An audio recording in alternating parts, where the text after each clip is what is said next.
किसी बेलन की ऊंचाई 14 सेंटीमीटर तथा वक्र पृष्ठीय क्षेत्रफल 264 सेंटीमीटर स्क्वायर है तो बेलन का आयतन क्या होगा।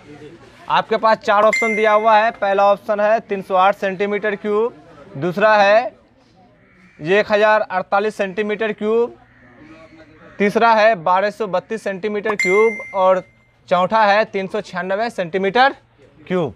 आपको इनमें से जो सही आंसर है उसको चुनना है। तो हमको क्या दिया हुआ है, बेलन की ऊंचाई h दिया हुआ है कितना, 14 सेंटीमीटर। हमको आयतन निकालना है ना। तो आयतन बराबर क्या होता है, बेलन का आयतन होता है पाई आर स्क्वायर h। लेकिन हमको r प्राप्त नहीं है यहाँ पे है, तो पहले हमको क्या निकालना पड़ेगा, r निकालना पड़ेगा। तो r बराबर वाट।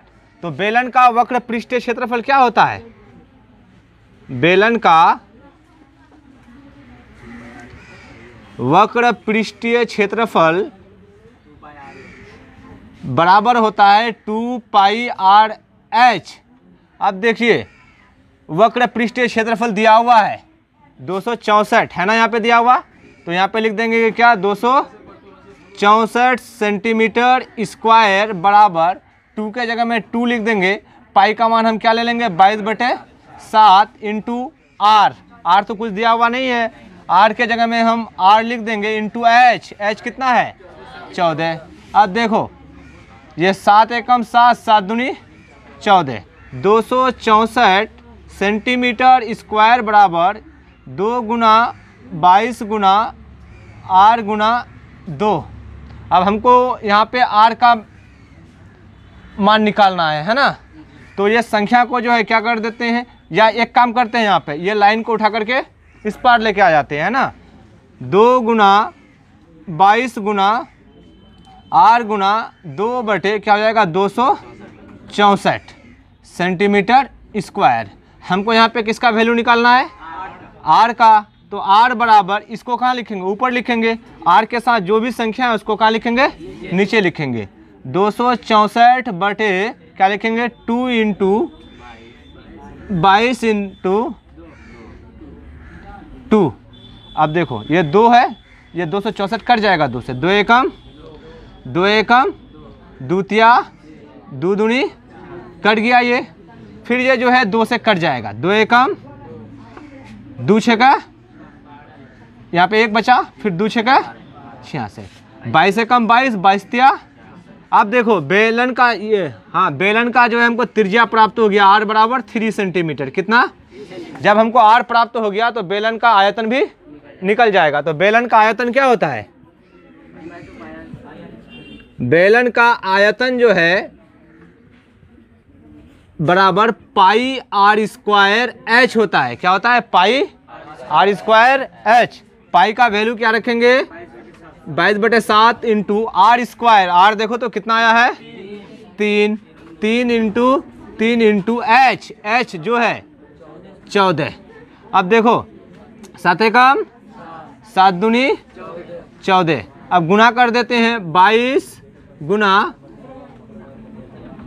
3 तिया 9 दूनी 18। अब 22 को जब हम 18 से गुना करेंगे ये आ जाएगा 396 सेंटीमीटर क्यूब। यही रहेगा आपका आंसर। अब देख, यदि एक घनाभ की लंबाई, चौड़ाई तथा ऊंचाई क्रमशः 15 सेंटीमीटर, 12 सेंटीमीटर तथा 4.5 सेंटीमीटर है तो इसका आयतन होगा। चार ऑप्शन दिया हुआ है, 805 सेंटीमीटर क्यूब, बी में है 810 सेंटीमीटर क्यूब, सी में है 243 सेंटीमीटर क्यूब, डी में है 604 सेंटीमीटर क्यूब। सबसे पहले हम लोग एक घनाभ का चित्र बना लेते हैं। ये जितना स्थान घेर रही है उसे उसका क्या कहते हैं, आयतन कहते हैं। ऐसे यहाँ से शुरू होकर के ऐसे ऐसे ये जो आल है ना पूरा, वो उसका क्या है, आयतन है। उसके बाद द्रव्यमान किसे कहते हैं, अगर ये कोई पदार्थ है तो इसका कुछ ना कुछ वजन होगा। उसके वजन को ही क्या कहते हैं, वस्तु के वजन को ये मेरा क्या बन गया, घनाभ बन गया। ये मेरा लंबाई हो गया, ये मेरा लंबाई हो गया, ये मेरा चौड़ाई हो गया और ये मेरा ऊंचाई हो गया। ठीक है, लंबाई आपको कितना दिया हुआ है 15 सेंटीमीटर, चौड़ाई कितना दिया हुआ है 12 सेंटीमीटर तथा ऊंचाई कितना दिया हुआ है 4.5 सेंटीमीटर। तो घनाभ का आयतन जानते हैं आप लोग, L into B into H. तो हम लोग सीधा लिख देंगे यहाँ पे घनाभ का आयतन बराबर, घनाभ का आयतन हम शॉर्ट में लिख देते हैं, आयतन बराबर L गुना B गुना H।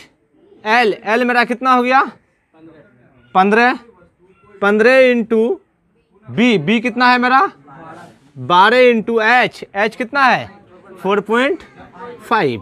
अब इसको हम गुना करते हैं, 15 गुना 12 गुना 4.5, ये आ जाएगा 810 सेंटीमीटर क्यूब।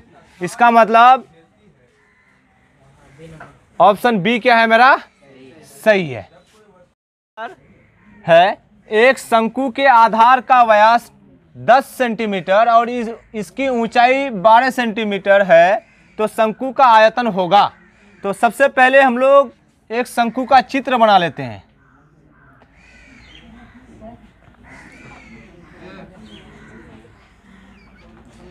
है ना।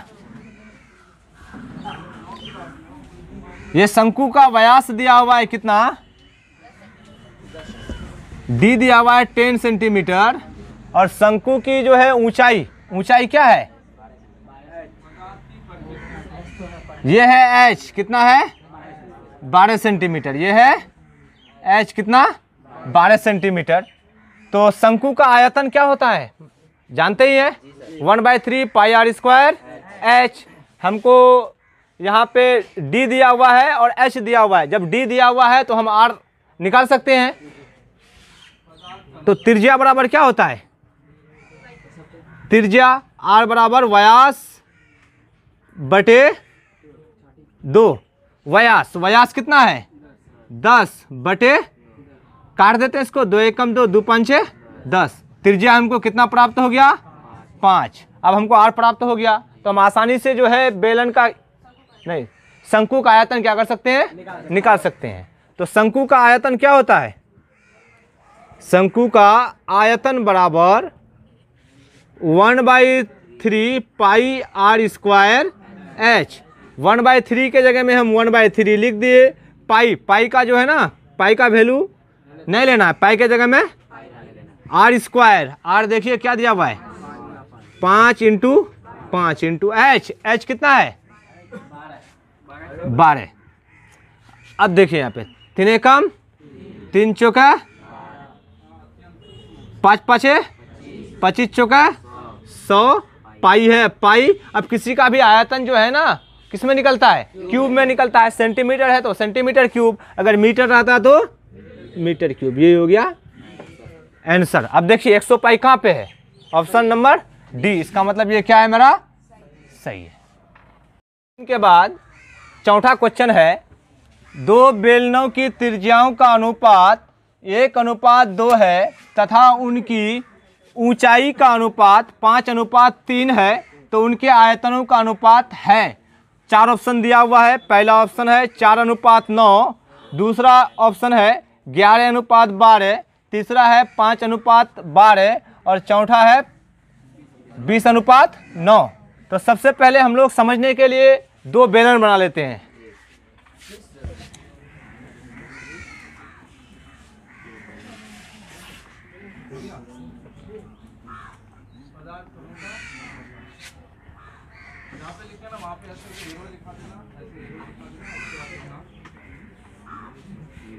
एक ये बेलन हो गया। देखो कोई पदार्थ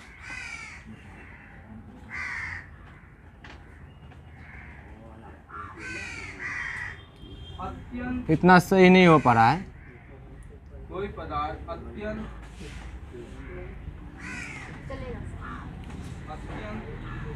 असंख्य, अत्यंत के बाद देखिए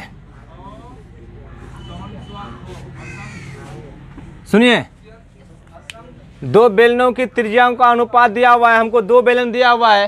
पहले बेलन की त्रिज्या को हम लोग जो है r मान लेते हैं, कितना दिया हुआ है 1, और दूसरे का जो है त्रिज्या को हम लोग जो है ना कैपिटल R मान लेते हैं ना, या इसको हम R1 भी मान सकते हैं, इसको R2 भी मान सकते हैं, लेकिन यहाँ पे इसको R1 मान लिए, इसको R2 मान लिए। आर आर कैपिटल आर कितना दिया हुआ है यहाँ पे 2। अब देखो यहाँ पे एच, एच कितना दिया हुआ है 5, और ये कैपिटल एच मान लेते हैं, ये कितना दिया हुआ है 3 दिया हुआ है। अब दोनों का अनुपात होगा, है ना, तो अनुपात तो हम क्या लिखेंगे, अनुपात एक्चुअल में क्या होगा यहाँ पे बटे में होगा, तो हम लिख सकते हैं ना, पहले बेलन का आयतन बटे दूसरे बेलन का आयतन। यहाँ पे हल लिख देंगे, पहले बेलन का आयतन बटे दूसरे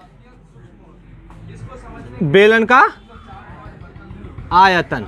अब बताइए पहले बेलन का आयतन, पहले बेलन का आयतन क्या होगा पाई आर स्क्वायर एच बटे दूसरे बेलन का क्या होगा पाई आर स्क्वायर, यहाँ पे कैपिटल आर होगा, है ना, आर स्क्वायर एच, यही होगा।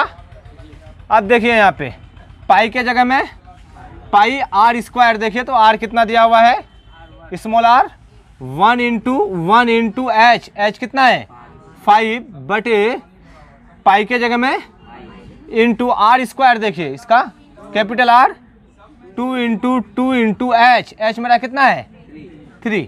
अब देखिए यहाँ पे ये पाई कैंसिल हो गया। अब इसको गुणा करते हैं तो ये कितना आएगा 5 2 दूनी 4, 4 तिया 12, 5 बटे 12, इसका मतलब हुआ 5:12। अब देखिए कौन सा इसका जो है आंसर होगा, 4 ऑप्शन दिया हुआ है, बताइए कौन सा इसका आंसर होगा सी। 5 सॉल्व करते हैं। किसी 5 सेंटीमीटर भुजा वाले घन को काटकर 1 सेंटीमीटर भुजा वाले कितने घन बनाए जा सकते हैं। घन जो है वो वर्गाकार होता है, क्या होता है लाखों कणों का बना होता है, पदार्थ क्या होता है बहुत सारे कणों का बना होता है। अब इससे क्या हो रहा है कि यहाँ से धुआं निकलता है, वो ये घन है ना, इसकी भुजा दिया हुआ है, घन की जो है ना सभी भुजा क्या होगा रे बड़ा, लंबाई चौड़ाई ऊंचाई सब क्या होगा सेम होगा। कितना दिया हुआ है 5 सेंटीमीटर 5 सेंटीमीटर 5 सेंटीमीटर। अब ये क्या कर रहा है, ये 1 सेंटीमीटर वाले कितने घन बनाए जा सकते हैं इसको काट करके, है ना, मतलब ये 1 सेंटीमीटर वाले कितने घन बनाए जा सकते हैं। बिजली जो है ना एक जगह से दूसरी जगह क्या होती है प्रवाहित, इसी गतिशीलता के कारण बिजली क्या होता है एक जगह से दूसरी जगह। घन का आयतन, मान लो ये लोहे का छड़ है, इसमें क्या है बहुत सारा क्या है, यहाँ पे एक चीज कर लेते हैं हम लोग, 2 घन है मेरे पास, बड़े घन का आयतन बराबर, पहले बड़े घन का आयतन निकाल लेते हैं, फिर बाद में जो है दूसरे घन का आयतन निकाल लेंगे क्या। तो यहाँ पे लिखते हैं बड़े घन का आयतन, बड़े घन का आयतन, घन का आयतन होता है भुजा क्यूब, क्या होता है या ए क्यूब, ए क्यूब। अब बताइए भुजा कितना दिया हुआ है 5 इंटू 5 इंटू 5, 5 5 25, 25 5 125 सेंटीमीटर है तो सेंटीमीटर क्यूब। बड़े घन हो गया। अब छोटे घन, छोटे घन की भी भुजा दिया हुआ है, तो छोटे घन का आयतन क्या लिखेंगे, छोटे घन का आयतन वही होगा ए क्यूब, ए मेरा कितना है 1 इंटू 1 बराबर 1 सेंटीमीटर क्यूब। अब यहाँ पे क्या कहता है कितने घन बनाए जा सकते हैं, तो यहाँ पे लिखना है घनों की संख्या बराबर, क्या लिखना है घनों की संख्या बराबर क्या होगा बड़े घन का आयतन बटे क्या होगा बड़े घन का आयतन बटे क्या हो जाएगा छोटे घन का आयतन, छोटे घन का आयतन।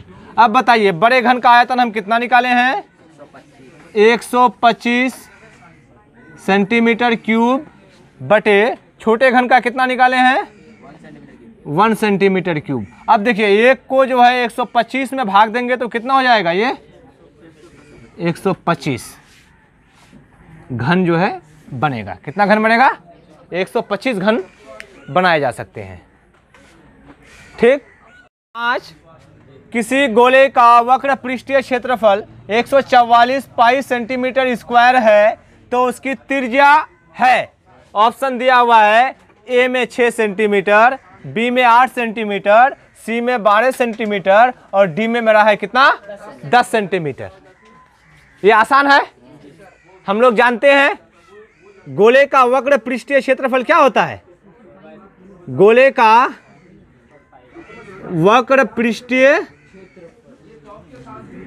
क्षेत्रफल बराबर क्या होता है जी 4 पाई आर स्क्वायर, यही होता है।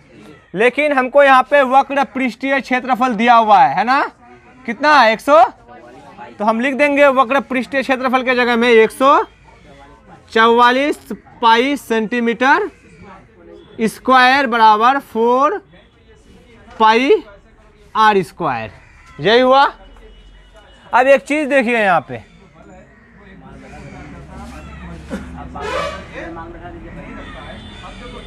इसको उठा करके इस पार लेके आ जाते हैं, चलेगा। 4 पाई आर स्क्वायर बराबर 144 पाई सेंटीमीटर स्क्वायर, ये भी। अब देखो हमको यहाँ पे किसका मान निकालना है, आर स्क्वायर का मान निकालना है। आर स्क्वायर बराबर क्या हो जाएगा 144 पाई बटे 4 पाई। अब देखिए ये पाई जो है कट गया। अब इसको जो है 4 को जो है 144 में क्या करते हैं डिवाइड कर देते हैं। 4 एकम 4 तिया 12, कितना बचा 2 24 है ना, 4 6 का 24।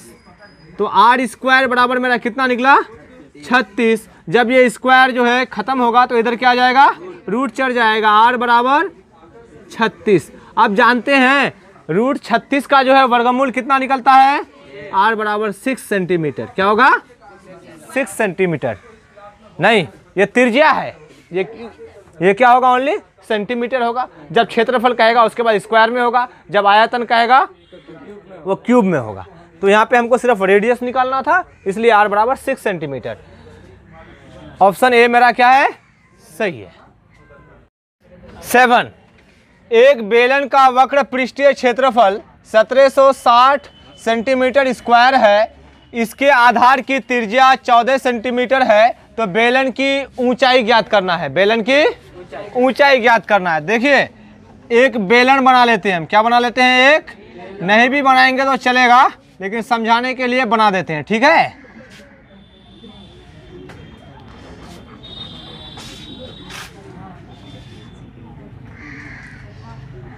ये संपूर्ण पृष्ठीय क्षेत्र, ये वक्र पृष्ठीय क्षेत्रफल कितना दिया हुआ है 1760 सेंटीमीटर स्क्वायर, और ये जो त्रिज्या दिया हुआ है ये कितना दिया हुआ है 14 सेंटीमीटर। आर जो है वो कितना दिया हुआ है 14 सेंटीमीटर। तो बेलन का वक्र पृष्ठीय क्षेत्रफल क्या लिखेंगे, बेलन का वक्र पृष्ठीय क्षेत्रफल, क्षेत्रफल हम शॉर्ट में लिख दिए। बेलन का वक्र पृष्ठीय क्षेत्रफल होता है 2 पाई आर एच। अब देखिए वक्र पृष्ठीय क्षेत्रफल दिया हुआ है कितना 1760, तो हम यहाँ पे लिख देंगे 1760 सेंटीमीटर स्क्वायर है, लिख देते हैं, ठीक है। अब 2 के जगह में 2 इंटू पाई का मान जो है हम कितना ले लेते हैं 22/7 इंटू आर, आर हमको प्राप्त है यहाँ पे 14 इंटू एच, एच कुछ भी नहीं है तो हम एच के जगह में एच लिख देते हैं। अब इसको जो है काट देते हैं, 7 एकम 7 दूनी 7 दूनी 14, तो 1760 सेंटीमीटर स्क्वायर बराबर 2 गुना 22 गुना 2 गुना एच। अब इसको उठा करके इधर लेके आ जाते हैं, 2 इंटू 22 इंटू 2 इंटू एच बराबर 1760।